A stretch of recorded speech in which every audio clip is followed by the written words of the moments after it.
Bismillahirrahmanirrahim. Alhamdulillahirabbil alamin wassalatu wassalamu ala Rasulillah wa ala alihi wa sahbihi ajmain. Selamat datang ke siri kita, iaitu siri sinopsis setiap daripada juzuk Al-Quran. Pada malam ini insya-Allah kita akan melihat kepada sebersedikit sinopsis yang ada di dalam juzuk yang keempat insya-Allah. Di dalam juzuk ini lebih kurang ada beberapa belas perkara yang mungkin kita boleh lihat daripada juzuk yang keempat ni. Iaitu juzuk ini mengandungi dua surah, iaitu penghujung kepada surah Al-Imran, dan yang keduanya adalah awal daripada surah An-Nisa. Jadi kita lihat bahawa surah Al-Imran ini Allah Subhanahu Wa Taala menceritakan tentang kepentingan as-sabat, kepentingan al-istiqamah, kepentingan berpegang teguh kepada jalan Allah Subhanahu Wa Taala, sebagaimana yang telah dilaksanakan oleh keluarga Imran, walaupun mereka ini adalah terdiri daripada Bani Israel, tetapi walaupun kebanyakan daripada Bani Israel ini telah lari daripada jalan Allah Subhanahu Wa Taala, tetapi keluarga Imran ini tetap berpegang teguh kepada apa yang telah ditetapkan oleh Allah Subhanahu Wa Taala, iaitu Al-Imran, keluarga Imran, dan juga Maryam binti Imran, dan seterusnya Nabi Zakaria dan juga Nabi Yahya alaihimussalatu wassalam. Pada juzuk yang keempat ini kita akan lihat yang pertama sekali ialah Allah Subhanahu Wa Taala menyebutkan tentang iaitu rumah Allah Subhanahu Wa Taala. Rumah Allah Subhanahu Wa Taala yang pertama yang dibina oleh Nabi Ibrahim alaihissalam, iaitu di Bakkah, iaitu di Makkah Al-Mukarramah. Disebutkan dalam Al-Quran itu digunakan perkataan Bakkah, tetapi maksudnya ialah Makkah. Kita panggil biasa ialah Makkah, tetapi nama lain juga ialah Bakkah. Itu yang pertama. Dan Allah Subhanahu Wa Taala telah mewajibkan haji kepada manusia melalui beberapa ayat yang ada di dalam awal juzuk yang keempat ini. Perkara yang kedua iaitu kepentingan untuk al-i'tisam bihablillah, iaitu berpegang teguh kepada tali Allah Subhanahu Wa Taala, dan hendaklah kita ini sentiasa berpegang bersama-sama, bersatu, dan tidak boleh tafarruq, wala tatafarraqu, iaitu kita ni berpecah belah kerana ada yang mahu berpegang dan juga ada yang tidak mahu berpegang kepada tali Allah Subhanahu Wa Taala. Tapi yang penting ini ialah kepentingan untuk berpegang kepada tali Allah dan kita bersatu di atas tali Allah, dan janganlah ada di kalangan kita ini orang-orang yang cuba untuk berpecah ataupun tidak mahu berpegang kepada tali Allah Subhanahu Wa Taala. Perkara yang ketiga di dalam juzuk ini ialah Allah Subhanahu Wa Taala menceritakan tentang kepentingan untuk amal ma'ruf nahi munkar, sebagaimana yang disebutkan oleh Allah Subhanahu Wa Taala, kuntum khayra ummatin ukhrijat linnas ta'muruna bil ma'ruf wa tanhauna 'anil munkar. Ayat ini menekankan kepada orang Islam, orang yang beriman, bahawa pentingnya mereka ini berpegang kepada amal ma'ruf dan juga nahi munkar, dan seterusnya mereka hendaklah beriman wa tu'minuna billah. Seterusnya, perkara yang keempat di dalam juzuk ini, Allah Subhanahu Wa Taala menyebutkan tentang kepentingan bahawa mereka ini tidak boleh untuk mengambil rakan-rakan atau pemimpin-pemimpin yang tidak beriman atau yang merupakan musuh kepada Allah Subhanahu Wa Taala untuk dijadikan sebagai kawan-kawan ataupun dijadikan sebagai pemimpin-pemimpin bagi orang yang beriman, iaitu sebagaimana Allah Subhanahu Wa Taala sebut dalam ayat, ya ayyuhallazina amanu la tattakhizu bitanatan min dunikum la ya'lunakum khabala waddu ma anittum. Jadi itu adalah antara ayat yang Allah Subhanahu Wa Taala tekankan bahawa kita tidak boleh mengambil orang-orang yang tidak beriman ini ataupun musuh Islam sebagai pemimpin-pemimpin kita. Seterusnya, perkara yang kelima di dalam juzuk ini ialah Allah Subhanahu Wa Taala menyebutkan tentang perkara yang detail apa yang berlaku semasa peperangan Uhud, iaitu Allah Subhanahu Wa Taala banyak mengobat, iaitu memperbaiki sikap-sikap dan juga perangai-perangai yang ada pada orang Islam yang sepatutnya mereka tak lakukan, tetapi oleh kerana mereka lakukan, maka Allah Subhanahu Wa Taala telah mengenakan hukuman kepada mereka, iaitu seolah-olahnya kekalahan di dalam peperangan Uhud. Seterusnya, di dalam ayat-ayat dalam juzuk ini juga, ketika menceritakan tentang peperangan Uhud ini, Allah Subhanahu Wa Taala menegaskan kepentingan orang Islam ini sepatutnya mereka ini menjauhi daripada perkara-perkara dosa, perkara-perkara maksiat dan di antaranya ialah perkara-perkara yang berkaitan dengan riba dan perkara-perkara yang berkaitan dengan terikatnya mereka ini dengan dunia, yang menyebabkan mereka ini akan ditimpakan dengan kesengsaraan di atas dunia ini oleh Allah Subhanahu wa taala. Perkara itu perkara yang kelima. Perkara yang keenam di dalam juzuk ini ialah Allah Subhanahu wa taala menyebutkan beberapa sifat hamba-hamba Allah yang muttaqin. Dan hendaklah kita melihat iaitu di antaranya sebagaimana Allah Taala sebutkan, iaitu wasari'u ila maghfiratin min rabbikum wa jannatin arduhas samawati wal ardu uiddat lil muttaqin. Jadi itu semua adalah merupakan sifat-sifat yang sepatutnya diikuti, diambil, dijalani oleh orang-orang yang beriman supaya mereka ini menjadi orang-orang yang muttaqin. Dan ada lagi banyak beberapa perkara lagi yang Allah Subhanahu Wa Taala sebutkan, iaitu yang bermula daripada ayat 133 sehinggalah sampai kepada ayat 138. Jadi insya-Allah kita boleh tengok insya-Allah sama-sama dalam juzuk ini, surah Al-Imran 133 138, Allah Taala menjelaskan sifat-sifat yang sepatutnya ada pada orang-orang yang beriman. Seterusnya ialah Allah Subhanahu Wa Taala menyebutkan tentang secara jelasnya, iaitu orang-orang yang beriman ini sepatutnya mereka ini tidak boleh merasa hina, tak boleh merasa sedih, tak boleh merasa ia rendah diri, dan selagi mana mereka ini adalah orang-orang yang beriman. Sebagaimana firman Allah Subhanahu Wa Taala dalam surah Al-Imran ayat 139, Allah Taala kata, A'udzubillahi minasyaitonirrajim, wala tahinu wala tahzanu wa antumul a'laun in kuntum mu'minin. Jadi kalau kamu yang orang beriman, maka hendaklah kamu jangan merasa hina diri, jangan kamu merasa sedih, hendaklah kamu ini merasa bahawa kamu ini orang yang tinggi, orang yang hebat, kerana kamu ini beriman.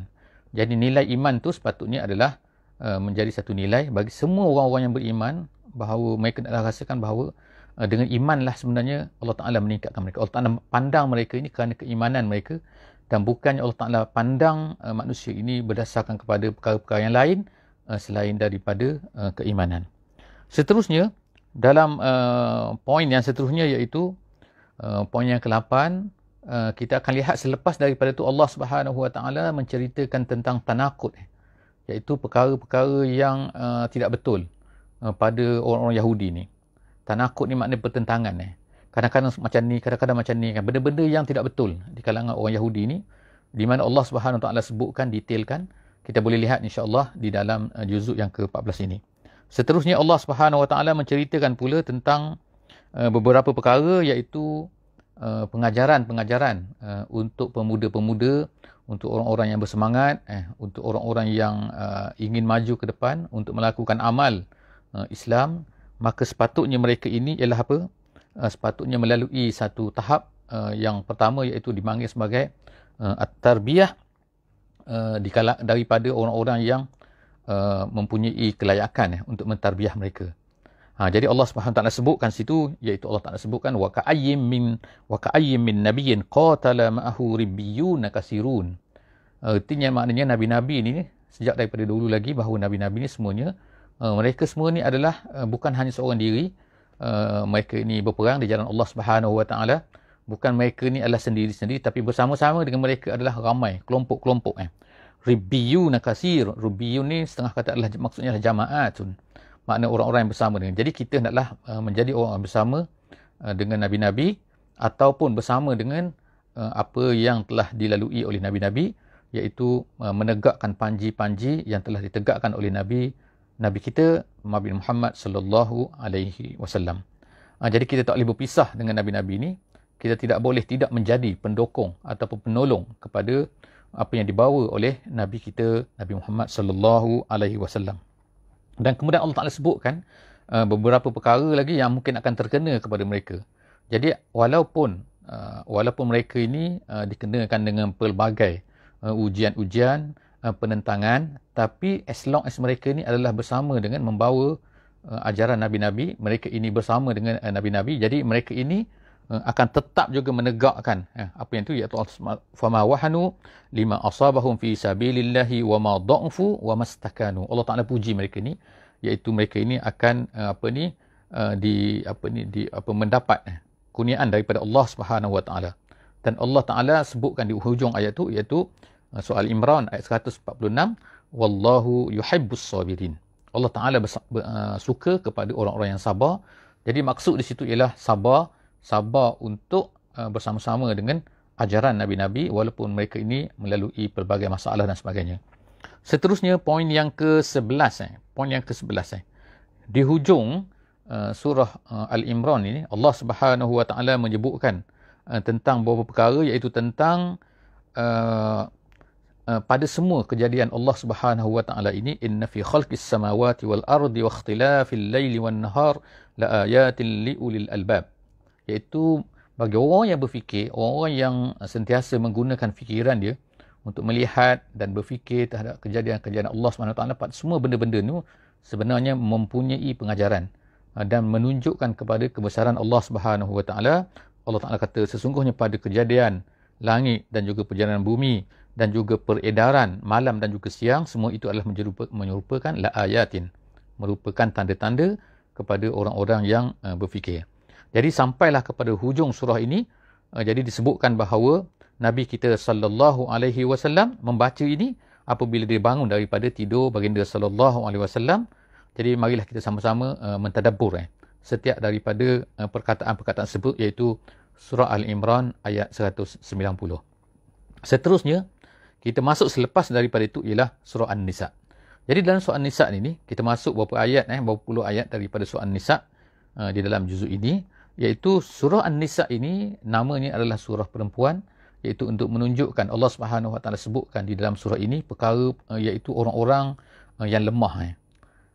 Jadi sebagai simbolnya ialah perempuan, tetapi disebutkan di sini itu pelbagai kelompok-kelompok manusia yang dikatakan sebagai orang-orang yang lemah lah, iaitu sama ada mereka ni anak yatim, sama ada mereka ni adalah mustad'afin fil ardi, iaitu orang-orang yang tak mampu untuk berhijrah di jalan Allah Subhanahu Wa Taala kerana mereka ni dikurung, kerana mereka ni dan sebagainya, dan juga orang perempuan. Jadi semua ini adalah golongan-golongan yang lemah, dan Allah Subhanahu Wa Taala menceritakan di dalam juzuk ini, dalam surah An-Nisa ini, tentang perlunya kita ni membela orang-orang yang mempunyai kuasa, orang-orang yang ada kemampuan untuk membela orang-orang yang lemah ni, dan tak boleh membiarkan ataupun mengeksploit kedudukan mereka ni, kelemahan mereka ni untuk kepentingan mereka, kepentingan sendiri.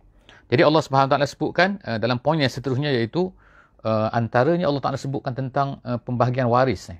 Perlunya pewarisan ini dibahagikan mengikut caranya sebagai penyelesaian, kerana Allah Subhanahu Wa Taala tahu bahawa kita manusia ni akan sentiasa bergaduh, berebut harta dan sebagainya. Jadi sebab itulah Allah Subhanahu Wa Taala mewajibkan kepada kita untuk mengikut apa yang telah ditetapkan oleh Allah Subhanahu Wa Taala dalam surah An-Nisa ni. Ada 1/3-nya, 1/2-nya, ada 1/6-nya, 1/8 dan seterusnya.